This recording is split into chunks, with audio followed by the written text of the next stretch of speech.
Mi smo se danas ovdje okupili sa jednom probranom grupom poljoprivrednih proizvođača sa kojima smo htjeli na ovaj način da potpišemo ugovor.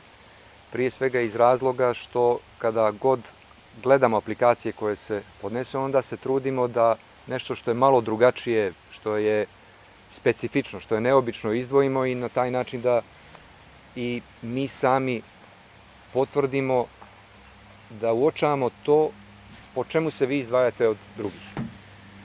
Tako da u to ime još jednom dobrodošli i nadam se da će i današnja razmjena nekih ideja i iskustava između vas samih, kao i razgovori sa predstavnicima ministarstva, doprinijeti da možda dobijete još i neke nove ideje kako dalje da unapređujete vašu poljoprivrednu proizvodnju.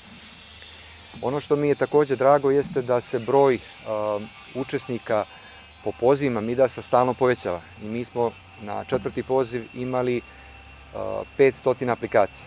To je jedan ogroman rast u odnosu na dosadašnje pozive i čini mi se da ono što stalno ponavljam, to je rad na terenu, da daje dobre rezultate. Sa ljudima se mora što više razgovarati, što više im objašnjavati mogućnosti koje ovi programi nude, da bi i sami poljoprivredni proizvođači znali da razmisle o tim mogućnostima i donesu odluke, jer ne treba niko drugi da donosi odluke umjesto vas. Vi sami treba da donosite one odluke koje su u vašem interesu. Ali mi u svakom slučaju drago da se povećava broj aplikanata, odnosno broj onih koji smatraju da mogu da urade nešto u oblasti poljoprivrede. Danas imamo 3 aplikanta iz Nikšića, 3 iz Berana i po jednog iz Cetinja, Plava, Mojkovca, Pljevalja i Podgorice. Dakle, mislim da na ovaj način najbolje govorimo jezikom brojki gdje ide i najveći dio podrške.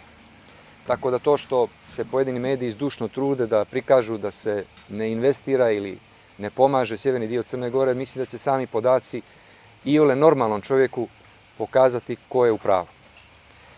Što se tiče budućnosti, ja ne pripadam onim ljudima koji vole da najavljuju našto ne neke pompezne stvari, niti da previše obećavaju, ali činjenice govore sljedeće. Ovo što smo do sad uspjeli da uradimo nam daje mogućnost da u naredne 4 godine gotovo sasvim izvjesno planiramo između 14 i 15 miliona eura godišnje investicije u oblasti poljoprivrede. Jedan dio tih sredstava ići će iz nacionalnog agrobudžeta, a jedan dio sredstava ići će kroz različite oblike podrške od kojih je Midas jedna od mogućnosti. Preko toga na dobrom smo putu da obezbedimo i povoljnija kreditna sredstva od onih koja se mogu dobiti danas. Ono što mene interesuje kao ministra poljoprivrede jeste da rokovi otplate budu što je moguće duži, da grace period bude duži i da naravno kamatna stopa bude povoljnija. I znam da pregovori traju nekad i malo duže, ali sam ubijeđen da ćemo obezbediti povoljna kreditna sredstva za razvoj poljoprivrede. Ali ono na čemu treba dalje da nastavimo da radimo jeste da objašnjavamo poljoprivrednim proizvođačima zašto je važno da smanjuju svoje troškove. Jer sve ovo što radimo, ukoliko nije praćeno smanjenjem troškova, neće dati održivost na dugi rok. To više nije pitanje volje samog ministra ili ministarstva ili bilo koga u oblasti politike, nego je to pitanje konkurencije. I što prije to shvatimo, što prije nađemo načine kako da drastično smanjimo troškove u poljoprivredi, to će svi vaši projekti biti i konkurentni i održivi. Ja bih volio da sva sredstva koja ćete dobiti kroz ovaj program upotrebite na taj način. Tako da iz samog pregleda ovo što vidim, nabavka mehanizacije, popravka štala, sve to ili različitih drugih poljoprivrednih objekata, sve to vodi ka smanjenju troškova i ka boljoj organizaciji vaših gazdinstava.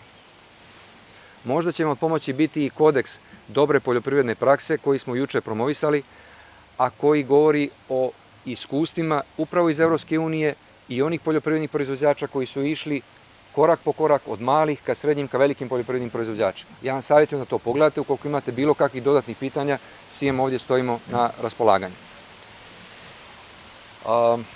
Podsjećam vas također i da smo uspjeli da se izborimo za ne smanjenje, nego oslobađanje od akciza za troškove goriva. I juče smo završili prvu verziju pravilnika kojim će se konkretno regulisati procedure za oslobađanje poljoprivrednih proizvođača za troškove akcize u gorivu, što je također doprinos konkurentnosti, odnosno smanjivanju troškova. Pa vas molim da pažljivo pogledate nacrt pravilnika i ukoliko imate bilo kakvi sugestije, bilo direktno, bilo preko vaših asocijacija, da nam uputite vaše komentare jer nam sada trebaju u ovom momentu. I još jednom koristim se prilikom da vas pozovem da ako imate sugestije za mjere agrobudžeta, vašim jezikom, dostavite te sugestije kako vi to znate i umijete. Ja samo očekujem da se razumijemo, ništa više od toga. Do 30. septembra jer je to krajnji moment da bismo na vrijeme pripremili agrobudžet za narednu godinu. I na kraju, za slučaj da niste u toku sa tim, podsjećam vas da smo krenuli i sa tenderima za zakup zemljišta, prije svega u namjeri da omogućimo onim poljoprivrednim proizvođačima koji se bave proizvodnjom mlijeka ili uzgojem bilo goveda, bilo krava, da smanje svoje troškove proizvodnje, pa će tenderi koji će biti objavljeni ovih dana omogućiti zakup većih poljoprivrednih površina, što će reći da na taj način hoćemo da riješimo pitanje pripreme, proizvodnje i organizacije posla oko stočne hrane, a ne da reagujemo onog momenta kada nastane neki problem, bilo poplava, bilo suša, pa da se onda hvatamo za glavu šta treba da uradimo. Dakle, moramo na vrijeme planirati, moramo dugoročnije gledati unaprijed i moramo se još bolje organizovati. I posljednja poruka jeste, meni je žao što nekad ima slučajeva poput udara groma koji usmrti 35 ovaca kao što čitamo u današnjim novinama, ali isto tako mi imamo i programe osiguranja gdje pokrivamo 50% troškova. I o tim programima ne treba razmišljati kad se šteta desi, nego unaprijed. I još uvijek ima dovoljno sredstava na toj poziciji da preko ministarstva dobijete 50% povrata sredstava za ono što je vama bitno da se osigurate. I meni je drago da vidim da taj program polako zaživljava i da ljudi osiguravaju vinograde, maslinjake, goveda, ovce itd. Ja znam da ne živimo u savršenom svijetu, znam da osiguravajuća društva nemaju sve proizvode dizajnirane onako kako bi to vama trebalo, ali moramo negdje početi. Moramo otvoriti proces i onda ćemo korak po korak popravljati sistem. Ja kad bih imao čarobni štav da vas iz ovog sistema prevedem u idealni sistem, to bih volio da uradim odmah, a to je nemoguće. I onda idemo korak po korak. Tako da volio bih da današnju priliku iskoristimo da učinimo još jedan mali korak, ali da svakoga dana guramo malo naprijed kako bi bili bliži onome što vi treba da dostignete. To je da budete konkurentni i da to što radite prenesete na djecu i da to budu pravi porodični biznis. Inače, vaš rad će biti uzalud. Zato fino djecu pod ruku, prenesite vaše znanje i vještine na njih i razvijajte vaša porodična gazdinstva. Želim vam puno sreće, želim vam da radite još više i naravno da zarađujete još više od toga. Jer smatram da postoji prostor da umjesto one socijalne priče o poljoprivredi, mi govorimo o uspješnim i bogatim poljoprivrednim proizvođačima. U to ime živjeli.